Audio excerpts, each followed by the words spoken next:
Oke guys, assalamualaikum warahmatullahi wabarakatuh. Balik lagi bersama saya di channel CPUS. Hari ini tanggal 10 bulan Januari 2024. Selamat tahun baru Masehi ya guys. Alhamdulillah curah hujan semakin tinggi, kan tetapi penyakit semakin banyak. Juga buah naga ini rawan sekali terkena cacar ya guys. Video kali ini seperti biasa, saya akan mereview kegiatan saya pada hari ini. Sedang membuat parit ya guys. Inilah parit hasil buatan saya, bengkok. Nggak apa-apa, yang penting airnya maju ya guys. Untuk pengetahuan aja, ketika teman-teman ingin menanam buah naga di kebun sama menanam buah naga di sawah itu berbeda ya guys. Cara perawatannya, kemudian cara penanamannya juga berbeda, sama cara pemupukannya pun berbeda ya guys kalau di sawah itu. Nah seperti ini punya saya tanam di sawah ya guys. Apa yang menjadi perbedaan? Nah teman-teman ketika menanam buah naga di sawahan itu capek ya guys. Capek di awal, jadi pas awal tanam itu capek. Capeknya apa? Karena di sawah itu tempat tergenangnya air, jadi harus membuat parit. Nah seperti ini nih. Ini parit saya nih. Jadi sawah ini akan ditanami padi. Nah otomatis kan airnya itu akan rembes ke sini, ke bawah. Nah kayak ini menggenang, kita buatkan parit guys. Nah itu, nah ini jalurnya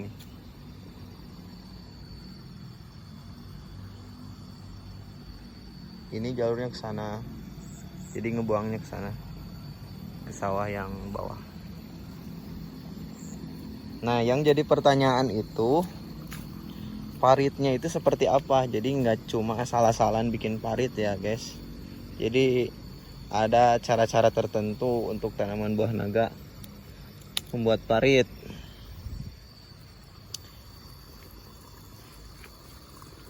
Nah untuk parit itu, ketika sawah yang atas itu mengeluarkan air yang deras, kita buatkan parit lurus ke bawah, ke arah sawah-sawah yang ke bawah. Jadi untuk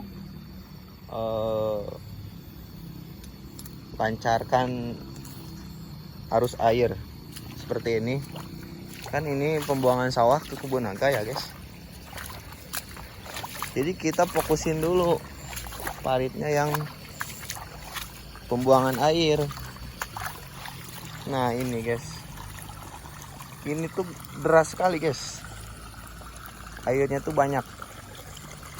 Kalau kita nggak fokusin ke parit yang ini ya, langsung ngebuang ke sana tuh, bisa dilihat dari sini langsung ngebuang ke sana. Nah langsung ngebuang ke sawah yang bawah, jadi nggak ditampung di sawah yang ini. Nah langsung, jadi air yang deras ini dari sawah yang atas itu langsung ngebuang, jadi nggak ngelewati tanaman-tanaman buah naga gitu, nggak, jadi langsung turun ke bawah gitu guys. Kalau misalkan parit yang ini nggak difokusin dulu, kemungkinan tanaman buah naga yang ada di sini itu bakalan terjadi busuk akar, yes. Akan terjadi busuk akar pada tanaman buah naga yang ada di sini. Gitu guys. Mohon maaf ini rumputnya tinggi-tinggi, belum dipangkas ya, karena kita fokus dulu ke parit. Ada kembang guys, buangin aja. Nah gitu. Selanjutnya, ketika parit yang ke bawah ini udah kita buat, utamakan lebih dalam dari parit yang ke pinggir. Ini kan ada parit nih dari sini ke sana, cuma ketutup rumput guys. Nah yang ini sana nih jalurnya. Sengaja ini enggak didobrak karena yang didobrak itu yang sebelah sana yang saya dobrak. Jadi kita fokusin dulu ke parit pembuangan air, biar airnya itu enggak ngelewati pohon-pohon naga. Jadi langsung ngebuang gitu airnya tuh, ngebuang ke sawah yang bawah. Kalau misalkan enggak difokusin sama kita, aduh bahaya guys. Nanti akar-akar naga, nah seperti pohon naga yang ini, akarnya tuh bakalan busuk dan tanamannya pun akan mati guys. Jadi harus langsung dibuang gitu. Kuncinya parit yang ini lebih dalam dari parit yang ke pinggir, ke samping. Nah ini parit ini, karena parit ini kan parit pembuangan air ya, parit ini parit pembuangan air. Sedangkan yang ini tuh parit penggenangan air. Jadi kalau misalkan kita musim kemarau nih, pengen pengen ngerendam tanaman naga biar tanahnya gembur gitu, parit ini tuh diisi air. Kemudian yang ini tuh disekat, jadi airnya tuh ditampung gitu di sini, di sawah ini.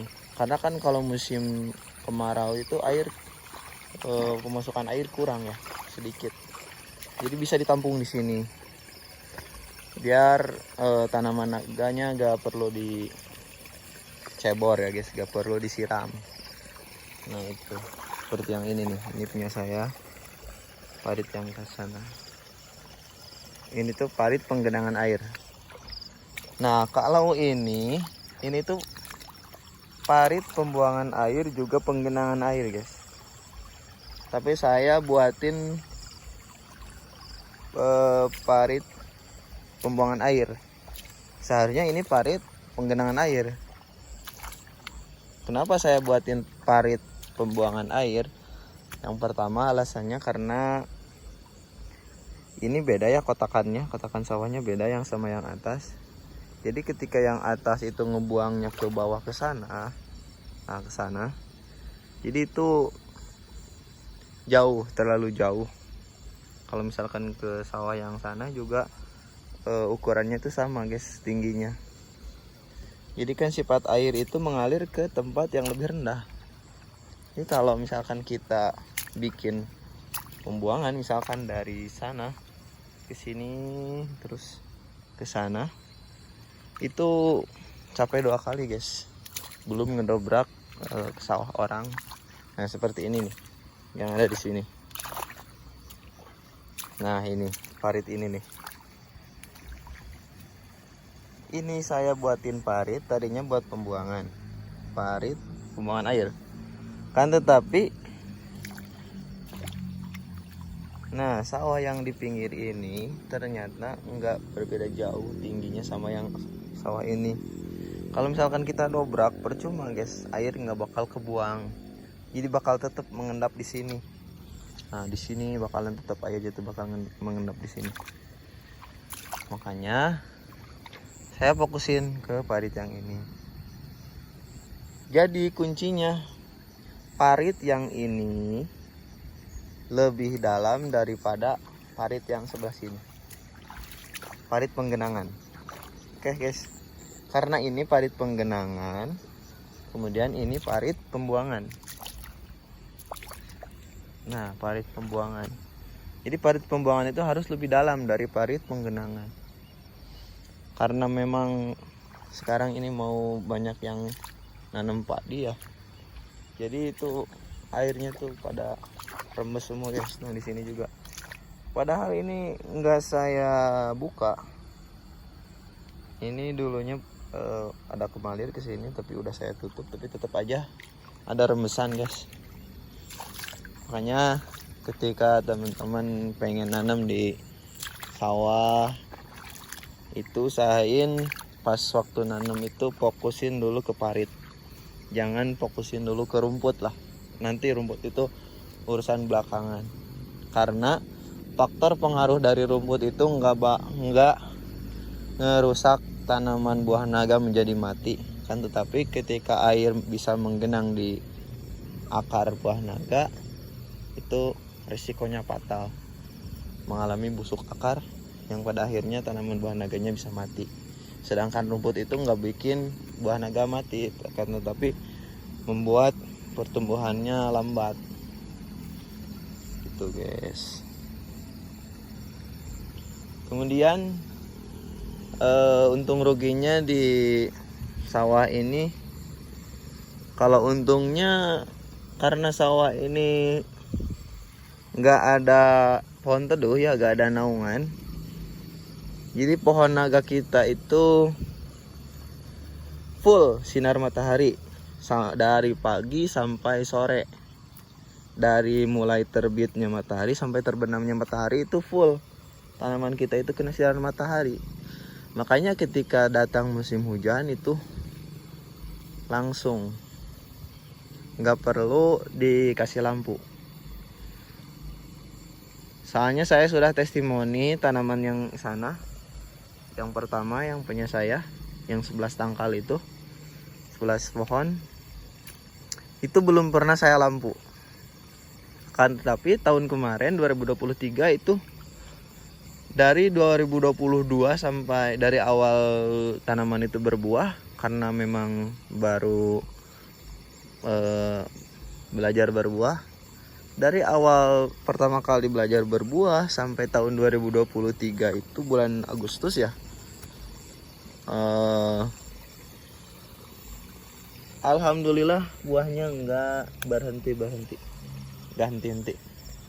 jadi berbuah terus sepanjang tahun guys, nggak pakai lampu.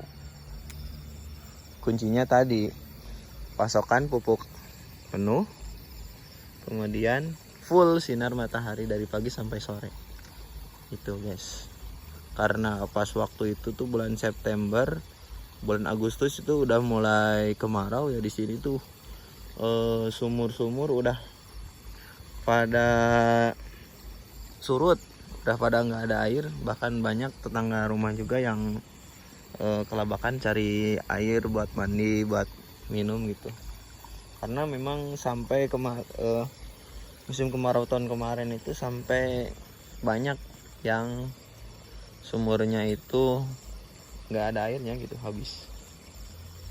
Makanya buah naganya nggak produksi, jadi produksi lagi pas bulan kemarin ya, Desember mulai produksi lagi.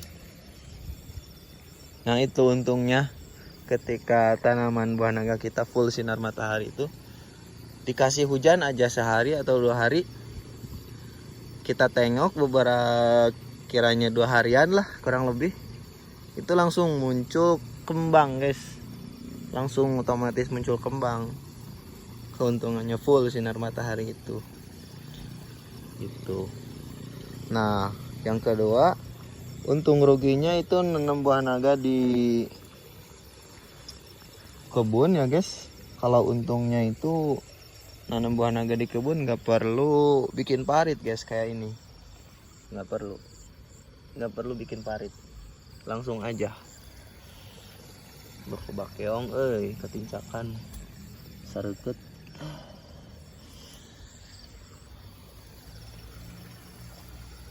Gitu guys.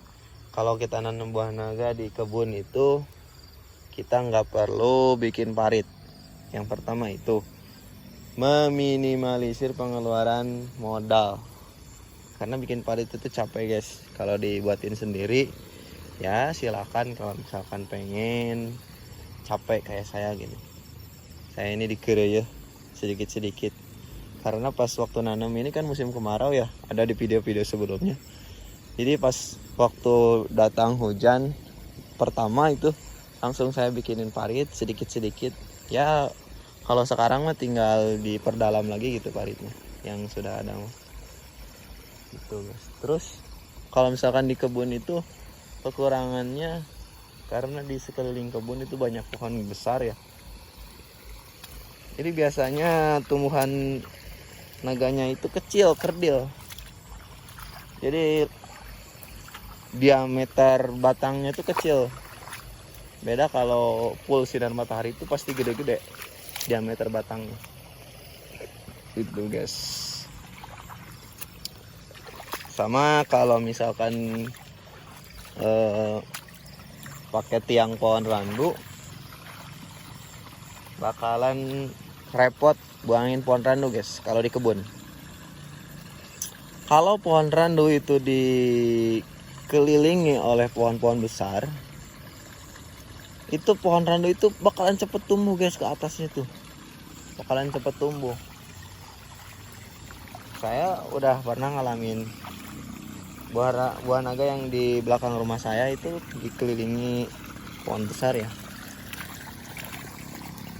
Itu pohon randunya cepet gede guys. Kan tapi kalau misalkan buah naga dikelilingi pohon besar itu tunasnya itu cepet panjangnya cuma kerdil. Cepet banyaknya juga cuma kerdil. Beda sama di full sinar matahari kayak gini. Itu tunasnya itu lambat banyaknya tunas buah naganya itu. Jadi sulurnya itu lambat gitu, banyak sulurnya itu karena kan full sinar matahari gitu. Beda sama di kebun. Kalau di kebun punya saya juga di rumah baru 2 tahun itu udah rimbun pohonnya. Nah gitu guys.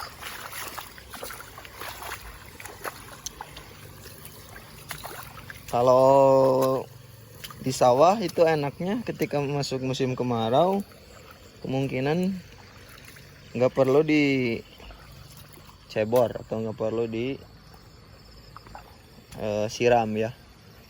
Kalau misalkan hujannya udah berhenti gitu, karena kan di sawah itu ada saluran air. Jadi tinggal kita ngambil aja dari sawah yang dekat gitu. Beda sama di kebun. Kalau di kebun kan nggak ada saluran air gitu, nggak ada jalur air kalau di kebun. Makanya repotnya itu ya ketika masuk setengah musim kemarau ya hujannya itu udah jarang gitu, udah nggak ada. Kalau di kebun itu sulit guys, sulit berbuah.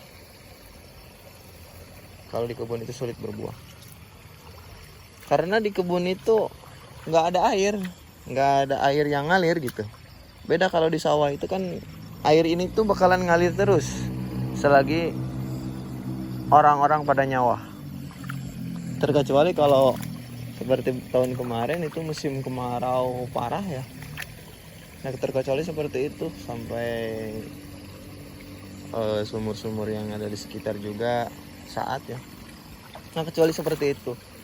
Kalau misalkan nggak seperti itu, di sawah itu lebih enak. Oke guys, mungkin cukup sekian dulu ya video hari ini dari saya.